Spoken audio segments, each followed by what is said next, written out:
ओम नमो भगवते वासुदेवाय। ओम नमो भगवते वासुदेवाय। ओम नमो भगवते वासुदेवाय। ओम अज्ञानतिमिरान्धस्य ज्ञानाञ्जनशलाकया चक्षुर्मिलितं येन तस्मै श्रीगुरुवे नमः। नमः ओं विष्णुपादाय कृष्णपृष्ठाय भूतले श्रीमते भक्तिवेदान्त स्वामिन् इति नामिने। नमस्ते सारस्वते देवे गौरवाणी प्रचारिणे निर्विशेष शून्यवादी पाश्चात्य देशतारिणे। जय श्री कृष्ण चैतन्य प्रभु नित्यानंद श्री अद्वैत गदाधर श्रीवासादि गौर भक्तवृंद। हरे कृष्णा कृष्णा कृष्णा हरे हरे हरे रामा राम राम हरे हरे। जगत गुरु शिल प्रभुपाद की जय। भगवत वाणी भगवत गीता जी की जय। गुरु महाराज की जय।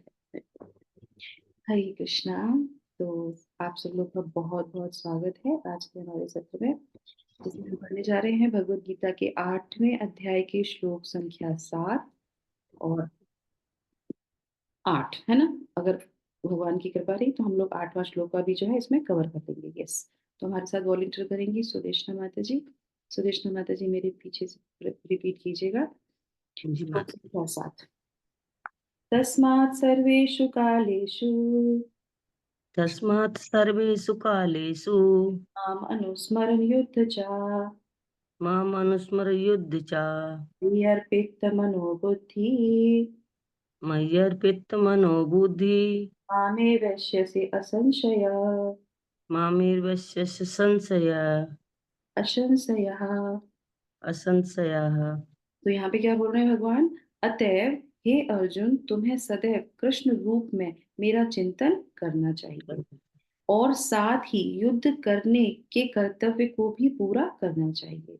अपने कर्मों को मुझे समर्पित करके तथा अपने मन बुद्धि एवं अपने मन एवं बुद्धि को मुझ में स्थिर करके तुम निश्चित रूप से ये मुझे प्राप्त कर सकोगे। तुम मुझे निश्चित रूप से प्राप्त कर लोगे। ठीक है।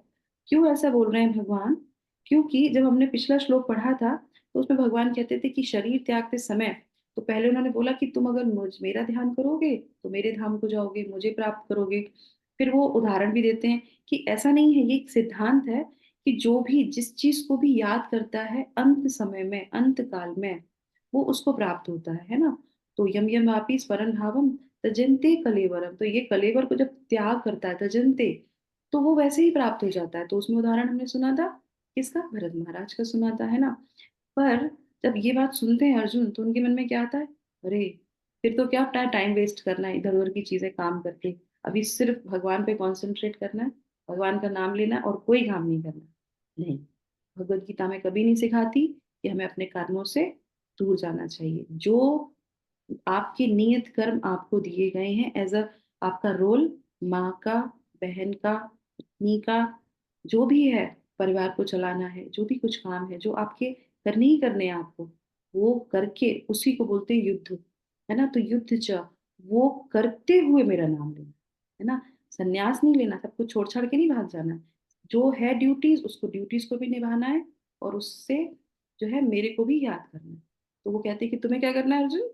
भगवान अपनी चीज कभी नहीं भूलते, क्योंकि वो क्यों इंस्पायर कर रहे हैं अर्जुन को? युद्ध करना है। क्यों युद्ध में वो भगवत गीता बोल रहे हैं? फिर तुम्हें युद्ध करना है। ये मन में मत सोचो कि क्या है अभी सब कुछ छोड़ छाड़ के भगवान का नाम लेंगे, नहीं।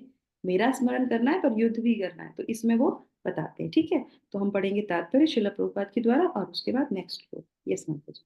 हरे कृष्ण। तात्पर्य जगत गुरु श्रील प्रभुपाद की जय।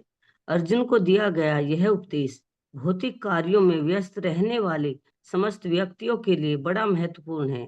भगवान यह नहीं कहते कि कोई अपने कर्तव्य को त्याग दे। मनुष्य उन्हें करते हुए साथ साथ हरे कृष्ण का जप करके कृष्ण का चिंतन कर सकता है। इससे मनुष्य भौतिक कलमश से मुक्त हो जाएगा और अपने मन तथा बुद्धि को कृष्ण में परिवर्तित करेगा। कृष्ण का नाम जप करने से मनुष्य परम धाम कृष्ण लोक को प्राप्त होगा, इसमें कोई संदेह नहीं है। Hare Krishna. Thank you so much. है ना। तो भगवान कितनी अच्छी तरीके से समझा रहे हैं क्या करना है, कर्तव्य को त्यागना नहीं है हमको, है ना। तो इसमें एक चीज बहुत इंपॉर्टेंट जो है वो हमें समझनी है, जो हमारे लिए लर्निंग पॉइंट है, टेक अवे पॉइंट है इस श्लोक से। वो क्या है, पहला तो हमने सीखा कि हमें कर्तव्य से विमुख नहीं होना है, जो हमारा कर्तव्य है वो हमें करना है, भगवान का स्मरण करना है। पर इसमें क्या वो भगवान बोल रहे हैं, भगवान बोल रहे हैं माम अनुस्मर युद्ध च। इसमें क्या है, थोड़ा सा अलग क्या है, माम अनुस्मर युद्ध च। उन्होंने ये नहीं बोला युद्ध च माम अनुस्मर, समझ में आया?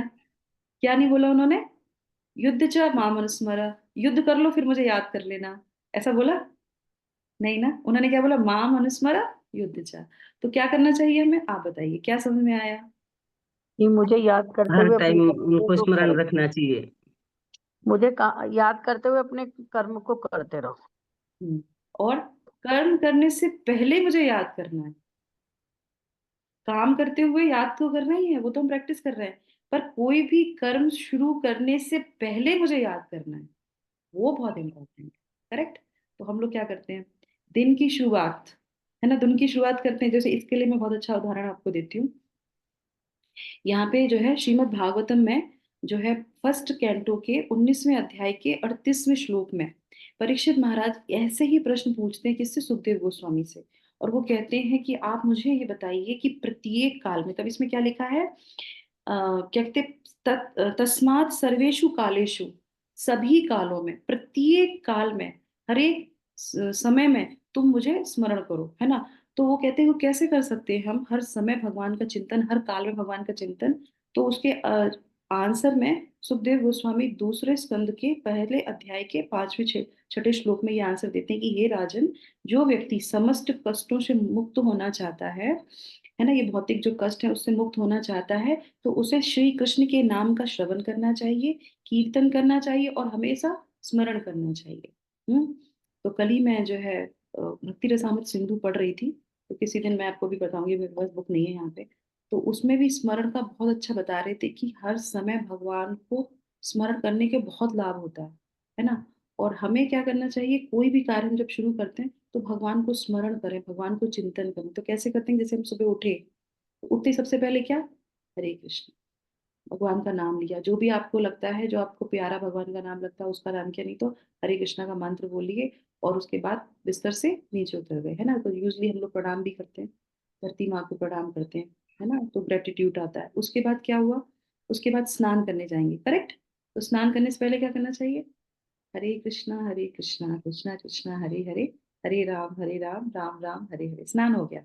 और उसके बाद क्या है, स्नान करते समय भी हम लोग बोलते हैं ना, गंगे च यमुने च, चलो ठीक है। अगर वो नहीं भी याद है किसी को श्लोक, है ना, स्नान का, तो क्या करना चाहिए, हरे कृष्णा करते हुए। अब क्योंकि ये शास्त्रों में बोला गया, अगर कोई ऐसे पानी मग्गा डाल के पानी से नहा लेता है तो वो स्नान नहीं कहलाता है, वो शुद्धि हो जाती है, पानी से शुद्ध कर लिया, शरीर को शुद्ध कर लिया। अगर स्मरण करके आप स्नान करते हैं तो क्या होता है, वो स्नान कहलाता है, वो आपके चित्त को भी शुद्ध करता है। स्नान हो गया भगवान का नाम लेके, उसके बाद हम क्या करेंगे, भगवान के ऑल्टर को खोलेंगे, करेक्ट। ऑल्टर को खोलने से पहले प्रणाम, और फिर क्या, भगवान का हरे कृष्णा महामंत्र। ऑल्टर खुल गया, भगवान के दर्शन हुए, फिर क्या बोलेंगे, हरे कृष्णा महामंत्र। फिर भगवान की आरती शुरू करेंगे, फिर क्या बोलेंगे, हरे कृष्णा महामंत्र। उसके बाद जब हो गया, फिर भगवान को भोग लगाया, तो फिर क्या करेंगे, भोग लगाने से पहले भगवान को हरे कृष्ण मंत्र बोलेंगे, यही तो करते हैं, करेक्ट। और उसके बाद जब भोग लगा लिया तो फिर वो प्रसादी बन गया, फिर प्रसादी को जब हम ग्रहण करते हैं उससे पहले ऐसे डायरेक्ट खा लेंगे, नहीं ना। फिर क्या करेंगे, हरे कृष्ण महामंत्र बोलेंगे। तो आप बताइए, जो हम लोग ये प्रैक्टिस कर रहे हैं, हम लोग डेली यही तो प्रैक्टिस कर रहे हैं। और अगर जो नहीं कर रहे हैं ऐसी प्रैक्टिस, उनको करनी चाहिए कि हमको हर कार्य से पहले, तो कार्य का मतलब ये नहीं था कि बिजनेस शुरू करने जा रहे हैं तब हमको हरे कृष्णा मंत्र बोलना है या भगवान को स्मरण करना है, नहीं। प्रत्येक क्षण हमको हर कार्य से पहले भगवान को याद करना, ये हमको यहाँ पे भगवान सिखा रहे हैं। क्योंकि हम क्या करते हैं, हमारा हर कार्य हमारा युद्ध भूमि की तरह है, और जो भी हम कार्य भगवान को समर्पित करते हुए करते हैं तो हमें स्मरण में आ जाएगा, रह जाएगा, है। और उसके बाद जो, और फिर ये ऐसे से पूरा दिन होगा हमारा, फिर सोने जाएंगे तो सोने से पहले भी भगवान का स्मरण करेंगे। और हम लोग क्या करते हैं, हम लोग तो सुबह सुबह भगवद गीता जी का श्लोक भी पढ़ते हैं, करेक्ट। तो एक मैं लेक्चर सुन रही थी सार्वभौम प्रभु जी का, तो वो बहुत अच्छा बता रहे थे, कह रहे थे कि कभी किसी को ये नहीं समझना चाहिए कि सन्यासी अच्छे होते हैं कि गृहस्थ वैसे होते हैं कि हम लोग फंसे हुए इस जंजाल में, नहीं। बोले कि परेशानियां तो गृहस्थ में बहुत होती है क्योंकि बहुत सारी चीजें करनी होती, भगवान का स्मरण करने में मुश्किल होती है। युद्ध है ये, गृहस्थ जीवन सबसे बड़ा युद्ध है, हर एक चीज के साथ हमको युद्ध करना पड़ता है। पर सबसे अच्छी चीज क्या है, जिस भी गृहस्था के घर में भगवान के नाम का कीर्तन हो रहा है, उसके बच्चे भगवान का नाम ले रहे हैं, और जो है उनके घर में जो है क्या हो रहा है, शास्त्र पढ़ा जा रहा है नियमित रूप से। उनके घर में शास्त्र पढ़ा जाता है, सब लोग मिलके कीर्तन करते हैं, सब लोग मिलके भगवान की आरती करते हैं। तो वो गृहस्थ क्या है, वो गृहस्थ नहीं है, वो परमहंस का घर है। और माताओं के लिए स्पेशली वो बोले कि शिला प्रभुपाद तात्पर्य में लिखते हैं, ऐसा प्रभुपाद, ऐसे प्रभु जी बोल रहे थे कि माताओं को दोपहर में 3 से 5 शास्त्रों का अध्ययन करना चाहिए नियमित पूर्व। तो आप बताइए, हम लोगों में से कौन कौन शास्त्र पढ़ता है दोपहर में? हम्म? हम 3 से 5 नहीं पढ़ते, हम 2 से 4 पढ़ते हैं, अरे 2 से 3.5 हम पढ़ते हैं। पढ़ते हैं कि नहीं पढ़ते हैं? और अभी से नहीं पढ़ रहे हैं, बहुत सालों से पढ़ रहे हैं। तो ये भगवान की कृपा है, गुरु की कृपा है कि हम शास्त्र के अनुसार चल रहे हैं, और हम ये जो स्मरण कर रहे हैं, ये हमारा अंत समय में हमको क्या करेगा, भगवान हमें वो आशीर्वाद प्रदान करेंगे। और इसमें बहुत अच्छी बात है, एक जो है अ, ये जो है ये जो हम लोग जब स्मरण की बात चल रही थी, तो इसमें जो है बोलते हैं कि हम भगवान के सभी नामों को कैसे ले सकते हैं ना। मंदिर में जाते हैं तो ऑफरिंग होती है, हम लोग एकादशी को भगवान के 108 नाम बोलते हैं, करेक्ट, तो भगवान का चिंतन करते हैं। पर ऐसा बोला जाता है कि जो 12 महीने हैं वो भगवान के 12 नामों के बराबर से हैं। तो हम उसको पढ़ लेते हैं। तो उसमें बताया जाता है, आप ध्यान से सुनिएगा, है ना। तो इसमें बताया जाता है, ये आता है विष्णुत्तर नामक एक ग्रंथ है, विष्णु धर्मोत्तर नाम का एक ग्रंथ है। उसमें बताया जाता है कि क्रम पूर्वक जो है 12 महीने आते हैं वर्ष के, और उनको क्रम पूर्वक ही जो है भगवान के नामों को लेते हैं, और हमें लेना भी चाहिए। किस महीने में कौन सा नाम लेना है, आप ध्यान से सुनिएगा। तो पहला महीना आता है चैत्र का, जो अभी हमारा न्यू ईयर शुरू हुआ ना, चैत्र महीना। तो इसमें आता है, तो इसमें हमें भगवान विष्णु का, विष्णु विष्णु के नाम का उच्चारण करना चाहिए। दूसरा महीना आता है वैशाख का, तो उसमें हमें भगवान का मधुसूदन के नाम को लेना चाहिए। तीसरा महीना आता है ज्येष्ठ का, तो उसमें हमको भगवान के त्रिविक्रम नाम का उच्चारण करना है। कृपया करके माइक बंद कर दीजिए जिसका माइक खुला है। और उसके बाद चौथा महीना आषाढ़ का आता है, जिसमें हमें भगवान के वामन नाम का उच्चारण करना चाहिए। पांचवा महीना आता है श्रवण का, श्रावण मास है ना, श्रावण मास में हमें भगवान के श्रीधर नाम का उच्चारण करना चाहिए। छठा महीना भाद्रपद आता है, इसमें हमें भगवान के ऋषिकेश के नाम का उच्चारण करना चाहिए। इसका माइक करना चाहिए। और सातवां महीना आता है अश्विन महीना, तो उसमें हमें भगवान के जो है पद्मनाभ का उच्चारण करना चाहिए। आठवां महीना कार्तिक का आता है, जिसमें हमको दामोदर भगवान के नाम का उच्चारण करना चाहिए। और उसके बाद सातवें महीने में हमको जो है केशव, सॉरी, दामोदर, और उसके बाद फिर नवा महीना, जिसमें हमको भगवान का केशव नाम का उच्चारण करना चाहिए। 10वें महीने पौष का होता है, उसमें हमें भगवान के नारायण नाम का उच्चारण करना चाहिए। 11वां महीना माघ का महीना होता है, उसमें हमें भगवान के माधव नाम का उच्चारण करना चाहिए। और फिर 12वां महीना होता है फागुन का महीना, उसमें हमें भगवान को गोविंद नाम से उच्चारण करना चाहिए। अब आप बताइए कि हर महीने आप भगवान के इन नामों का उच्चारण कर सकते हैं? कर सकते हैं? हम्म, करना चाहिए ना, इसमें तो लिखा है करना चाहिए। कर सकते हैं? कौन कौन कर सकता है बताइए। मैं तो नहीं कर सकती। भूल जाते हैं माता जी कई बार। हाँ, हम भूल जाते हैं ना। तो हम पूरे महीने तो हम एक एक नाम को नहीं ले सकते, पर सबसे अच्छी चीज क्या है कि हम जब अपनी परंपरा से जुड़ते हैं, गुरु से जुड़ते हैं, तो गुरु ऑटोमेटिकली इन नामों से हमें जोड़ देते हैं। कैसे? किसी को कुछ समझ में आया कुछ? जो मैं नाम ले रही थी कुछ याद आया? अगर जो प्रैक्टिस कर रहे होंगे उनको सब पता चल जाएगा।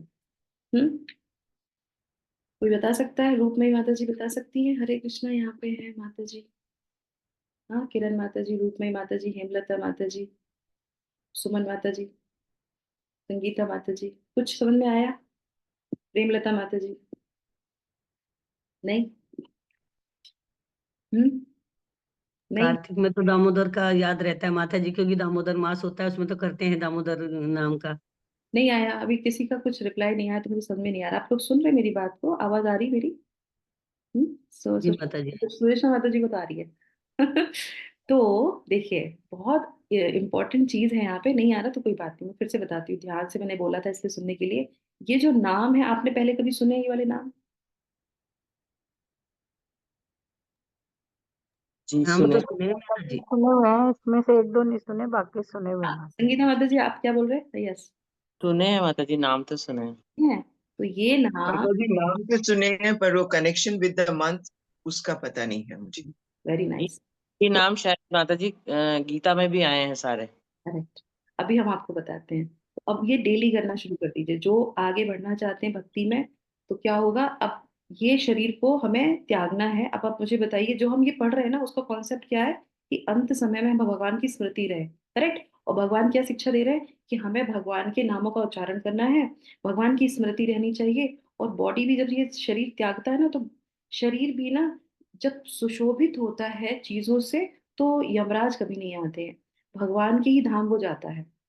शरीर के सुशोभित होने से भी वो भगवान के धाम जाता है। स्मरण में अगर पूरे जीवन स्मरण किया है, तो भी वो भगवान के धाम ही जाएगा। वो भगवान के ऊपर हम लोग छोड़ देते हैं, भक्त जो होते हैं भगवान के ऊपर छोड़ देते हैं। तो मैं क्या समझाना चाह रही थी यहाँ पे, जो मैंने ये अलग से लिया है चीज, वो क्या है? कि ये भगवान ग्रंथों में बताया जाता है, शास्त्रों में बताया जाता है। तो हम लोग डेली सुबह, जैसे मैंने बताया, नहाते हैं, नहाने के बाद क्या करते हैं? भगवान का नाम लेते हैं। तो हम भक्त क्या करते हैं? तिलक देख रहे हैं आप, ओम केशवाय नमः। तो ऐसे ही हम लोग ओम नारायण नमः, ओम माधवाय नमः, ओम केशवाय नमः, ओम दामोदराय नमः, ओम पद्मनाभाय नमः। तो हम लोग जब तिलक धारण करते हैं, 12 तिलक, तो उसमें भगवान के 12 नामों को क्या करते हैं? उच्चारण करते हैं और तिलक धारण करते हैं अपने शरीर पे। वामनाय नमः, वासुदेवाय नमः, दामोदराय नमः। तो इस तरीके से पूरे शरीर पे 12 12 तिलक। तो वो 12 क्या हो गए? टेम्पल हो गए। तो अब 2 बार स्नान करेंगे तो 2 बार तिलक धारण करेंगे। तो कर लिया ना पूरे, एक दिन में 12 नामों का उच्चारण किया कि नहीं किया? किया कि नहीं किया? अनकॉन्शियसली कर रहे हैं, पर वो कॉन्शियसली हमारे ऊपर कार्य करेगा। हम करते हैं कि हमको करना है तो हमने उसको कर लिया, अब उसकी स्मृति रहे ना रहे, पर हम डेली भगवान के 12 नामों को लेते हैं। और ये क्या बताया कि आप, अब ये बोला है कि एक महीने में एक नाम, हम तो प्रत्येक दिन भगवान के 12 नाम लेते हैं। लेते हैं कि नहीं लेते हैं? और भगवान चैतन्य उसमें शिक्षाष्टक में क्या बोलते हैं? नाम नाम अकारी बहुधा। मैंने अपने नाम में सब कुछ जो है शक्ति दे रखी है। तो हम लोग क्या करते हैं? हरे कृष्णा महामंत्र करते हैं। करेक्ट। तो क्या करना चाहिए? अगर हमें चीजें ये समझ में आती हैं कि तिलक धारण करना अच्छा होता है इस शरीर के लिए, क्योंकि अगर हमें ये पता हो कि नहीं, हमारा तो फिक्स है, इस महीने में, इस डेट में, इस काल में हम जाने वाले हैं, तो अपने शरीर को सजा लो, कंठी माला पहन लो, सब कुछ कर लो, फिर तो कोई दिक्कत नहीं है। अगर पता है, नहीं पता है, तो फिर क्या करना चाहिए? प्रत्येक दिन हमको तिलक धारण करना चाहिए, हरे कृष्ण महामंत्र लेना चाहिए, है ना, भगवान के नामों का उच्चारण करना चाहिए। कंठी बहुत जरूरी है, हमारे शरीर पे होनी चाहिए, है ना। तो ये कुछ चीजें, जो सिम्टम, जो भगवान हमें परंपरा से पता चलता है, तो हमें उसे जल्दी से जल्दी लेना चाहिए, क्योंकि हमें नहीं पता अगले क्षण क्या होगा। जैसे कल ही वंदना माता जी बता रही थी, ऐसे ऐसे हो गया फैमिली में। कभी भी किसी भी पल जो है हमें एग्जाम देना पड़ सकता है, इसलिए आज से, अभी से इस चीज के लिए हमें तैयार रहना चाहिए कि शरीर में कंठी नहीं है, तुरंत कंठी को धारण करो, और उसके लिए जो छोड़ना पड़े छोड़ दीजिए, क्योंकि कब हम यहाँ से चले जाएंगे हमें नहीं पता। भगवत गीता हमारी कंप्लीट होगी हमें नहीं पता। इसलिए प्रत्येक दिन भगवत गीता का श्लोक, उसकी शिक्षा हमारे जीवन में होनी चाहिए। और ये तिलक धारण करना कोई साधारण नहीं है, ये भगवान को बहुत प्रिय है। ये गोपी चंदन जो होता है वो हम धारण करते हैं, ठीक है। तो इस तरीके से ये भगवान बोल रहे हैं, कृष्ण का नाम जप करने से मनुष्य परम धाम कृष्ण लोक को प्राप्त होगा, इसमें कोई संदेह नहीं है। श्रील प्रभुपाद ऐसा बोलते हैं। अब हम लोग भगवान का स्मरण करते हैं, तो इसके बाद हम आगे आ जाते हैं, 8वें श्लोक को पढ़ लेते हैं, और फिर जो थोड़ी बहुत जो शिक्षाएं हैं वो भी और ले लेते हैं, ठीक है। तो 8वें श्लोक के लिए कौन वॉलंटियर करेगा? हरे कृष्णा। हम्म कोई और माता जी? हरे कृष्णा। चलाए माता जी। यस, हेमलता माता ji, please repeat after me. Hare Yes, Krishna. श्लोक संख्या 8वां। अभ्यास योग युक्तेन अभ्यासयोगयुक्तेन चेतसा नान्यगामिना चेतसा नान्यगामिना परमं पुरुषं दिव्यं परमं पुरुषं दिव्यं याति पार्थनुचिन्तयन्। याति पार्थानुचिन्तयन्। हे पार्थ, जो व्यक्ति मेरा स्मरण करने में अपना मन निरंतर लगाए रखकर अविचल भाव से भगवान के रूप में मेरा ध्यान करता है, वह मुझको अवश्य प्राप्त होता है। करेक्ट। तो भाव से भगवान का हमें चिंतन करना चाहिए। यस, तो हम पढ़ेंगे पहले शिला प्रभुपाद का तात्पर्य। यस माता जी, शुरू read. Hare Krishna. Purport. Jagadguru Srila Prabhupada ki Jai. In this verse, Lord Krishna stresses the importance of remembering him. One's memory of Krishna is revived by chanting the Mahamantra Hare Krishna. By this practice of chanting and hearing the sound vibration of Supreme Lord, one's ears, tongue, and mind are engaged. This mystic meditation is very easy to practice and it helps one attain the Supreme Lord. Purusham means enjoyer. Although living entities belong to the marginal energy of the Supreme Lord, they are in the material contamination. They think themselves enjoyer, but they are not the Supreme Enjoyer. Here it is clearly stated that Supreme Enjoyer is the Supreme Personality of Godhead in its different manifestation and plenary expansions as Narayana, Vasudeva, etc. The devotees can constantly think of the objects of worship, the Supreme Lord in any of his feature, Narayana, Krishna, Rama, etc. by chanting Hare Krishna. This practice will purify him at the end of his life. Due to his constant chanting, he will be transferred to the kingdom of God. Yoga practice is meditation on the super soul within. Similarly, by chanting Hare Krishna, one fixes his mind always on the Supreme Lord. The mind is fickle, and therefore it is necessary to engage the mind by force to think of Krishna. One example often given is that of a caterpillar that thinks of becoming a butterfly and so is transformed into butterfly in the same life. Similarly, if we constantly think of Krishna, it is certain that at the end of our life we shall have the same bodily constitution as Krishna. Hare Krishna Mataji. Thank you so much माता जी। हरे कृष्णा। तो शिला प्रभुपाद इतने अच्छे से यहाँ पे उदाहरण देते हैं कि क्या करना चाहिए। कि एक उदाहरण है तितली का, कि अगर तितली जो है क्या करती है, वो हमेशा जो है जो कैटरपिलर तितली बन जाता है, तो वो क्या करता है, वो कीट जो है ना, तो सोचता रहता है कि मैं तितली बनूंगा, कब तितली बनूंगा, कब तितली बनूंगा, और उसके बाद वो उसमें से निकल के तितली बन जाता है। तो ये उन्होंने बहुत अच्छा उदाहरण दिया कि जिसके बारे में हम सोचते रहते हैं, सुनते रहते हैं, सुनते रहते हैं, तो क्या होता है, उसके परम धाम को जाते हैं, उसके जैसे गुण आ जाते हैं। तो हमारे आप गुरुओं को देख सकते हैं, है ना, जो है शिला प्रभुपाद को देख सकते हैं, उनके अंदर वो शक्ति रहती है। और अंत समय में वो क्या करते थे, वो श्रीमद् भागवतम का उच्चारण कर रहे थे, बोल रहे थे, भगवान की स्मृति में रहते हैं। तो वो सारी चीजें उसके अंदर वो डेवलप हो जाती है, क्योंकि भगवान के ही अंश है।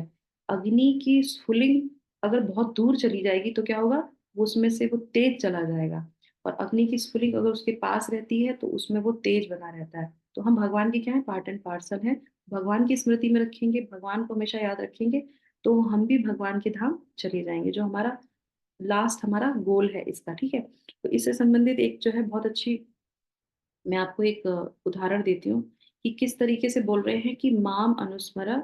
तो परम ये क्या बोल रहे हैं कि हमको अभ्यास करना चाहिए, है ना, अभ्यास योग युक्तेना। तो वो मेरा स्मरण करने का निरंतर डेली करेंगे तो हम उसको प्राप्त कर सकेंगे। और उसमें सबसे इम्पोर्टेंट बात क्या है कि हमको मन से करना है, भाव से करना है, क्योंकि भगवान क्या है, भावग्राही जनार्दना है। सिर्फ आर्टिफिशियल नहीं। पर कभी कभी क्या होता है, नहीं मन लगा है पर आर्टिफिशियल भी हम उसको शुरू शुरू में करते हैं, जैसे हरे कृष्णा महामंत्र है, शुरू शुरू में दिक्कत होती है, पर कोई बात नहीं, शुरू शुरू में दिक्कत होगी, उसको आर्टिफिशियली भी करते करते करते करते फिर उसमें मन लग जाएगा, फिर आप कोई भी काम छोड़ देंगे, हरे कृष्णा मंत्र नहीं छोड़ेंगे अपना। तो इस तरीके से, तो इसमें एक बहुत अच्छा मैं आपको बताती हूँ, यमुना माता जी जो है, हम सब जानते हैं शिला प्रभुपाद की डिसाइपल थी। वो बहुत अच्छी जो है कुकिंग करती थी, है ना, और भजन भी बहुत अच्छा गाती थी। तो शिला प्रभुपाद उनसे बहुत प्रसन्न रहते थे। तो उनसे वो कहते थे कि तुम, जो आपको पता है यमुना माता जी का, जो किसी भी टेम्पल में आप जाएंगे, जो दर्शन आरती है, दर्शन आरती से पहले यमुना माता जी के वॉइस से जो है गोविंदम आदि पुरुषम जो है बजाया जाता है, गाया नहीं जाता, गाते हैं भक्त, पर वो बजाया जाता है। और हर मंदिर का ये नियम है कि दर्शन आरती के समय वो जो है जरूर बजाया जाएगा, क्योंकि वो उन्होंने इतने मन से गाया था, शिला प्रभुपाद के लिए रिकॉर्ड किया था, जबकि वो पाश्चात्य देश की थी। जब उन्होंने वो गाया और शिला प्रभुपाद ने सुना, तो शिला प्रभुपाद ने कहा कि ये जो वॉइस है, ये आज से प्रत्येक मंदिर में बजेगा, क्योंकि वो जो भाव है वो भगवान को, और उनको ये बात पता चली ना कि भगवान को पसंद है, और ये बजेगा ही बजेगा, भगवान तभी दर्शन देंगे जब माता जी की वॉइस होगी। तो सोचिए इतनी इंटेंस जब हमारी प्रेयर होती है कि हम भगवान के लिए कोई चीज करते हैं तो भगवान उसको एक्सेप्ट कर लेते हैं। तो कोई भी कार्य करने से पहले बहुत प्रे करके भगवान को बहुत भाव से कोई भी काम अगर करें, बहुत भाव से अगर करते हैं तो भगवान उसको सैंक्शन करते हैं। तो श्रील प्रभुपाद उनको दो जो है प्रार्थनाएं बताते हैं। वो कहते हैं कि मैं आपसे बहुत खुश हूँ, अब आप एक काम करना, अब आप जो है कोई भी अपना काम करने जाओ, छोटे से छोटा कुछ भी। वैसे तो नाम लेते ही भगवान का, हरे कृष्णा बोलते ही, पर उनको वो क्या बोलते हैं, आप जो है क्या करना, ओम अज्ञानतिमिरान्धस्य ज्ञानांजन शलाकया, एक तो ये मंत्र लेना और एक रूप गोस्वामी का मंत्र लेना, है ना। वो जब ये बात सुनते हैं तो उसके बाद जो है यमुना माता जी कहती है, उन्होंने वो चीज अपने हृदय में धारण कर ली कि अब मैं कोई भी सेवा करूंगी तो ये दो मंत्र करके ही करूंगी। और उसको स्मरण करते करते उन्होंने भी अपना शरीर त्याग किया। तो इस तरीके से जब गुरु हमें कुछ सिखाते हैं तो श्रील प्रभुपाद यहाँ पे हमें क्या सिखा रहे हैं कि हमें नियमित रूप से भाव से हरे कृष्ण महामंत्र करना चाहिए। बस इसको आप करते रहिए। और जो चीजें हैं, है ना, हरे कृष्ण महामंत्र के साथ साथ कैसे हमें रहना चाहिए, भगवान को हमेशा याद करना चाहिए, शास्त्रों को पढ़ना चाहिए, वो रेगुलेटरी प्रिंसिपल्स फॉलो करने चाहिए, कंठी धारण करनी चाहिए, कंठी धारण करने के लिए जो नियम है उसको भी अपनाना चाहिए। तो वो प्रैक्टिस करते रहना चाहिए भगवान के लिए हमेशा। तो क्या होगा अंत में, ये जब चिंतन में हम हमेशा रहेंगे तो अंत में जो रील हमें दिखाई जाती है उस रील में क्या होगा, यही सारी चीजें आएंगी। और जहां वो रील रुकेगी कहीं ना कहीं हम भगवान की सेवा कर रहे होंगे, कहीं ना कहीं हम भगवान का नाम जप कर रहे होंगे, कहीं ना कहीं हम भगवान जो है चिंतन कर रहे होंगे, शास्त्र पढ़ रहे होंगे, कोई कथा, कोई भी भगवान की चीज हमारे चिंतन में होगी, हम भगवान के धाम अवश्य चले जाएंगे। और जो बहुत वरिष्ठ भक्त होते हैं वो तो इसकी भी चिंता नहीं करते। तो कहते हैं हमको अपना कार्य करना है, हमको भगवान की भक्ति करनी है, अंत समय में भगवान क्या करेंगे हमें उससे कोई लेना देना नहीं है। तो वो उनकी स्थिति बहुत ऊंची होती है। तो हमें क्या करना चाहिए, हमारे होमवर्क के लिए क्या है कि हमको जो है प्रेम से प्यार से भगवान का चिंतन करते हुए भगवान का नाम लेना चाहिए, है ना। तो श्रील प्रभुपाद हर एक श्लोक के तात्पर्य में क्या बोल रहे हैं, हमको हरे कृष्ण महामंत्र का जप करना चाहिए। हरे कृष्णा कृष्णा कृष्णा हरे हरे, हरे रामा राम राम हरे हरे। जगत गुरु श्रील प्रभुपाद की जय। तो इस तरीके से हमने जो है इस श्लोक के माध्यम से ये हमारा एक्रोनिम पूरा हो गया। तो इस एक्रोनिम में हमने क्या देखा था कि डी से जो है हमारे डाउट्स जो अर्जुन के थे वो उन्होंने क्लियर कर दिए, इसमें 1 से लेकर 4 तक के श्लोकों में। और उसके बाद क्या है ई, डी के बाद ई। तो ई एक्रोनिम में क्या था, एग्जाम ऑफ डेथ। तो एग्जाम ऑफ डेथ के लिए क्या तैयारी करनी है, क्या रूल है, क्या है बताइए। हमेशा हाँ, remembering Krishna at the death, जो टाइम होगा उसमें हमें भगवान को याद रखना है। तो उसके लिए प्रैक्टिस करनी है। और उसके लिए प्रैक्टिस के लिए श्रील प्रभुपाद ने कितना अच्छा बताया, हर श्लोक में एक एक बार, दो दो बार, और ये 5वीं बार शायद उन्होंने दोहराया है, क्या बोला है, हरे कृष्णा महामंत्र। तो हरे कृष्णा महामंत्र जितना ज्यादा हो सके, जितना अच्छे तरीके से हो सके वैसे ही करना है। और सुबह मंगला आरती में आके अगर आप भगवान के हरे कृष्णा महामंत्र करते हैं तो वो जो पहला चरण हमारा होता है इस पूरे दिन का, इस पूरे युद्ध का, पूरा दिन हमारा युद्ध में रहता है ना, बाहर जाना है, ऑफिस जाना है, ये काम वो काम, सुबह सुबह उठ के आधा घंटा अगर आप भगवान के नाम का उच्चारण करते हैं अच्छे से तो पूरा दिन कृष्णमय रहता है। ये कृष्ण भगवान की कृपा है, ये हमारे आचार्यों की कृपा है, क्योंकि हम उनको सबसे पहले सुबह उठ के क्या करते हैं, उन्हीं को याद करते हैं ना, गुरु को याद करते हैं, उनको समर्पित होते हैं, कहते हैं हमको आशीर्वाद दीजिए कि हम कृष्ण चेतना में रह सकें। ठीक है, तो इसी के साथ हम इसको विराम करेंगे। कल हम लोग नए वाले जो है अपने में प्रवेश करेंगे। ठीक है, सभी लोगों का दिन शुभ हो, कृष्णमय हो, इसी कामना के साथ हम यहाँ के सत्र को विराम करते हैं। Hare Krishna, thank you so Hare much. Krishna माता ji, thank you much. Hare Hare Krishna. Krishna. Hare Krishna.